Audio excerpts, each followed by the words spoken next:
Good morning everyone. Welcome to our class.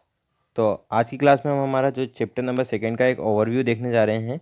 ठीक है, मैं पूरा चैप्टर आपको यहाँ पे आज एक साथ एक्सप्लेन कर देता हूँ शॉर्ट में, कई सारी स्लाइड्स की और डिफरेंट मेथड्स से।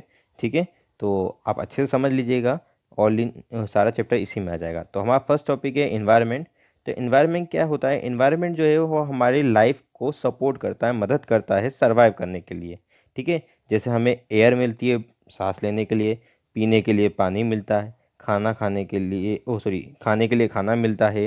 ठीक है, रहने के लिए ज़मीन मिलती है, और अलग अलग फूड्स को जो है हम ज़मीन से उगाते हैं, यानी खेती वगैरह जो है वो सारी चीज़ें भी कर सकते हैं। ठीक है, इसके अलावा जो है हम हमारी ज़रूरत के अनुसार बहुत सारी चीज़ों में बदलाव भी ला सकते हैं। जैसे लाते हैं कि ज़मीन पर हमने रोड बना दिए, घर बना दिए, बिल्डिंग वगैरह बना दी। ठीक है, इसी तरीके से हम अलग अलग चीज़ें जो हैं करते रहते हैं। और इस फिनोमिना को जो है, जो नेचुरल और ह्यूमन मेड दोनों चीज़ों को मिलाते हैं, ये फिनोमिना जो है हमारा काफ़ी लंबे टाइम से इस कॉम्बिनेशन को जो है हम चला रहे हैं। ठीक है, तो इस सब चीज़ों को मिला के जो है हमारे पास में ओवरऑल एक एनवायरनमेंट हमारा जो तैयार होता है, जिसमें सारी चीज़ें आ जाती हैं। हमारी लाइफ स्टाइल, ठीक है, नेचुरल से जितनी भी चीज़ें मिल रही हैं, हमने जो मॉडिफाइड किए उनमें भी वो सारी चीज़ें भी आ गई। ठीक है, और जिन जिन चीज़ों में हमारे पास में चेंजेस होकर हो रहे हैं, वो सारी चीज़ें भी हमारे पास में यहाँ पे आ चुकी है। ठीक है, तो ये ओवरऑल आपके पास में जो है इन्वायरमेंट का एक शॉर्ट डिस्क्रिप्शन हो गया। तो क्या है हमारे पास? पहला बेसिक सपोर्ट हो गया, जितनी एयर वाटर ब्रीथ वगैरह ये सारी चीज़ें भी आ जाएंगी हमारे पास में। ठीक है, इसके बाद सेकेंड आता है हमारा कंपोनेंट ऑफ इन्वायरमेंट। तो कंपोनेंट ऑफ इन्वायरमेंट तीन टाइप के होते हैं: natural, human and human made. Natural का मतलब आपको पता है, कुदरत से मिलने वाला। ह्यूमन मतलब कि जो हमसे रिलेटेड है। ठीक है, यानी हमारी जितनी भी चीज़ें हैं, हम किस रिलीजन से बिलोंग करते हैं, किस कम्युनिटी से हैं, इंडिविजुअल हैं, ग्रुप में हैं, स्टूडेंट हैं या वर्कर हैं, कौन है, वो सारी चीज़ें ह्यूमन में आती है। ठीक है, ये आपके पास में बुक में भी डायग्राम है, इससे आप एक्सप्लेन इजीली समझ सकते हैं। नेचुरल में आपके पास में क्या क्या आ जाता है? तो हमारे पास वाटर आ जाता है, एयर आ जाता है, लैंड आ जाता है, लिविंग थिंग्स आ जाती है, सारी आ जाती है। ह्यूमन मेड में जितने भी ह्यूमंस की मदद से जो भी बनी हुई चीज़ें, वो सारी की सारी काय में आ जाती है, ह्यूमन मेड में आ जाती हैं। ठीक है, सेम वैसे ही हमारे पास ह्यूमन के अंदर क्या आता है? इंडिविजुअल, फैमिली, कम्युनिटी, रिलीजन, जितनी भी चीज़ें हैं हमारे पास में, ये सारी की सारी काय में आ जाती है हमारे पास में, ह्यूमन में आ जाती है। क्लियर है? ठीक है, तो ये जो है चार्ट को आप अच्छे से देख लीजिएगा, इसको स्टडी कर लीजिएगा। इससे आपको बहुत सारी चीज़ें जो हैं वो क्लियर हो जाएंगी, जो हमने अभी डिस्कस किया है, जितना भी इसके दोनों पे इससे पहले वाली स्लाइड्स में, वो सारी जो है चीज़ें आपको इसमें ईजिली क्लियर हो जाएंगी। ठीक है, विद पिक्चराइजेशन आपको सब दिख रहा होगा, आपको इजीली समझ में आ रहा होगा। और अच्छे से मैंने आपको जो बुक की पीडीएफ दे रखी है, उस पीडीएफ में आप इस फोटोज़ के ज़रिए और भी अच्छे से इसको समझ सकते हैं। ठीक है, तो ये हमारे पास में एक ओवरऑल जो है हमारे कंपोनेंट्स जो है इन्वायरमेंट का, वो यहाँ पे आ गए। जो तीन हमारे पार्ट में जो इन्वायरमेंट डिवाइडेड है, उन तीनों पार्ट को हम इस तरीके से यहाँ पे रिप्रेजेंट कर सकते हैं। क्लियर है आपको? तीनों, नेचुरल भी, ह्यूमन मेड भी और ह्यूमन भी। ठीक है, अब नेचुरल की बात करें तो नेचुरल में आ जाता है हमारे पास लिथोस्फियर। लिथोस्फियर यानी कि लैंड की बात कर रहे हैं हम। ठीक है, ये क्या होता है? सबसे टॉप लेयर होती है हमारी क्रस्ट की, ठीक है, अर्थ की, जिसको हम क्रस्ट भी बोलते हैं। इसके अंदर ये जो है रॉक से और मिनरल से मिली हुई बनी रहती है। और इसके अंदर एक पतली परत रहती है किसकी? सॉइल की, जहाँ पे हम खेती वगैरह जो ये सारी चीज़ें हैं वो करते हैं। तो ठीक है, पहली लाइन क्या हो गई कि ये क्रस्ट वगैरह होती है, सॉरी।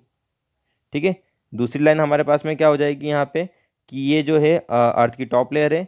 तीसरी चीज़ हमारे पास कि रॉक्स और मिनरल से मिलकर बनती है। और चौथी हमारे पास में आ जाती है कि थिन लेयर की बनी हुई रहती है। ठीक है, इसके बाद में हमारे पास नेक्स्ट आ जाता है नेचुरल इन्वायरमेंट। तो उसमें आता है हाइड्रोस्फीयर। हाइड्रोस्फीयर क्या रहता है? जो पानी से जितने भी सोर्सेज हैं वो सब सब काय में आते हैं? हाइड्रोस्फीयर में आते हैं। अलग अलग टाइप की वाटर बॉडीज हो गई या कोई सी भी लिविंग ऑर्गेनिज्म जो भी हैं, वो सब किसके अंदर आ जाते हैं? हमारे हाइड्रोस्फीयर में ही आते हैं, जो भी पानी से रिलेटेड है। ठीक है, फिर है एटमोसफियर। एटमोसफियर यानी कि एयर। ठीक है, एयर से रिलेटेड जितनी भी चीज़ें होंगी वो एटमोसफियर में आएगी। एयर जो है वो हमारे अर्थ सरफेस के आसपास ही पाई जाती है, यानी कि लैंड के पास में पाई जाती है। किसके कारण? ग्रेविटेशनल फोर्स के कारण। ठीक है, और ये हमें जो है यूवी रेस यानी अल्ट्रावायलेट रेस से जो है सन से बचाती है, जिससे हमें बहुत सारी डिसीजेस नहीं हो पाती है। ठीक है, और जो हमारा एटमॉस्फेयर चेंज होता है, यानी क्लाइमेट वेदर जो चेंज होता है, वो भी किसके कारण होता है? एटमॉस्फेयर के कारण ही होता है। जो हमारी बरसात, ठंड, जितने भी सीज़न आते हैं ना, वो सब सीज़न जो है एटमॉस्फेयर की वजह से ही चेंजेस होते हैं। ठंडी हवा से ना मौसम ठंडा हो जाता है, नमी वाली से बारिश जैसा हो जाता है, और गर्म हवा से जो है वो गर्मी वाला हो जाता है। तो एटमॉस्फेयर हमारा इस तरीके से हमारे एनवायरनमेंट में काम आता है। ठीक है, इसके बाद आता है हमारे पास बायोस्फीयर।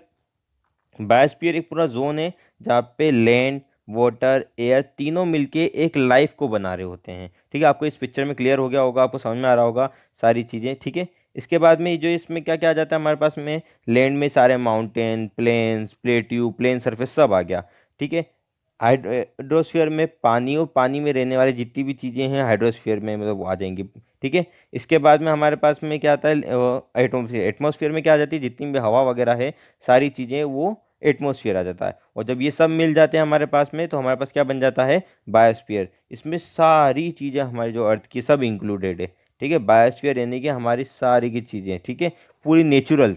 हम किसकी बात कर रहे हैं, नेचुरल की। अभी तक मैंने यहाँ पे आपको मैन मेड का कोई भी एग्जांपल नहीं दिया है, यानी कि इसमें हमारे पास में रोड, फैक्ट्रीज, सॉरी इंडस्ट्रीज वगैरह नहीं है। ठीक है, इसके बाद आता है हमारे पास इकोसिस्टम। तो इकोसिस्टम जो रहता है वो क्या होता है, लिविंग ऑर्गेनिज्म और नॉन लिविंग ऑर्गेनिज्म, इन दोनों के बीच का एक रिलेशनशिप रहता है जिसको हम क्या बोलते हैं, इकोसिस्टम बोलते हैं। इकोसिस्टम जो है वो बायोस्फीयर जैसा ही है और बायोस्फीयर पे ही बना हुआ है। ठीक है, ये पूरा क्या करता है, अर्थ को बैलेंस बनाए रखता है सारी चीज़ों को, जैसे कि एक सनलाइट से लेकर हमारे पास में उगने वाला क्रॉप यानी कि हमारी फसल से उसको खाने वाले हम सब इसी के अंदर आते हैं। ठीक है, फिर है हमारे पास में ह्यूमन एनवायरनमेंट। तो ह्यूमन एनवायरनमेंट क्या होता है, तो ह्यूमन एनवायरनमेंट जो है वो मॉडिफाइड करता है किसको, नेचुरल एनवायरनमेंट को। जो हमारा एनवायरनमेंट है उसको मॉडिफाई करता है। ठीक है, जैसे हमारे हम बात करें तो पहले हमारे पास बहुत कम चीज़ें थी, अब धीरे धीरे हमने उसको मॉडिफाई करके उसको बढ़ा दिए। तो हम क्या कर रहे हैं, हमारी ज़रूरतों को पूरा करते जा रहे हैं, किसकी मदद से, नेचर की मदद से और नेचुरल चीज़ों को यूज़ करते हुए। ठीक है, और जैसे जैसे टाइम चेंजेस होते जा रहा है हम वैसे वैसे उसमें बदलाव लाते जा रहे हैं। ठीक है, हमने अलग अलग मेथड सीखी हैं ना क्रॉप्स उगाने की। हमने बहुत सारे जो है अलग अलग एनिमल्स वगैरह को पालना शुरू कर दिया हमारे नीड्स के अकॉर्डिंग। ठीक है, इस तरीके से हमने क्या है, बहुत सारे चेंजेस लेके आए। हमने बहुत सारे इन्वेंशंस किए हैं, हमने बहुत सारे चेंजेस किए हैं, हमने बहुत सारी नई चीज़ों को यूज़ किया है, यानी करेंसी का यूज़ कर लिया हमने, गोल्ड, सिल्वर, इन सारी चीज़ों का भी यूज़ किया हमने। ऐसे बहुत सारी चीज़ों को यूज़ किया और हमने डेवलप्ड की है सारी चीज़ें। ठीक है, इसके अलावा हमने जो है इंडस्ट्रियलाइजेशन लिया है, हम ट्रांसपोर्टेशन का यूज़ करने लग गए। हम कम्युनिकेशन यानी कि मोबाइल फ़ोन जो हम जिस मेथड से आज पढ़ रहे हैं ये भी हमने क्या किया है, मॉडिफाइड ही किया है, जिसमें हमने टावर वगैरह का यूज़ किया है, हमने आयरन का यूज़ किया है। ये सारे क्या है, हमारे पास में नेचुरल रिसोर्सेज है जो हमें ज़मीन के अंदर से मिलते हैं। तो हमने उनकी मदद से बहुत सारे चेंजेस को जो है हम लेके आए हैं। ठीक है, तो ये पूरी जो हमारे क्या है, ये हमने इस तरीके से नेचुरल को जो है बैलेंस कर रखा है। ठीक है, हमने बहुत सारी चीज़ें इसकी वजह से हमें क्या हुई है, डिस्टर्ब भी हुई है। जैसे सबसे बड़ा रीज़न है वो है पोल्यूशन।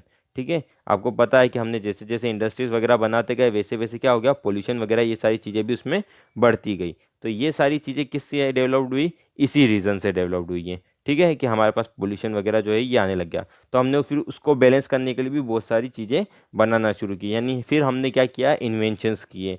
ठीक है, क्लियर है। तो इस तरीके से हमारे पास में सारी चीज़ें बैलेंस होने लगी। तो हमने बैलेंस करने के लिए मेन 3 चीज़ों का यूज़ किया, वो क्या यूज़ किया है, रिड्यूस, रीयूज और रिसाइकल। रिड्यूस मतलब चीज़ों को कम से कम इस्तेमाल करना। ठीक है, जो भी ऐसे चीज़ें जो हमारे लिए अच्छी नहीं है उनको कम यूज़ करना।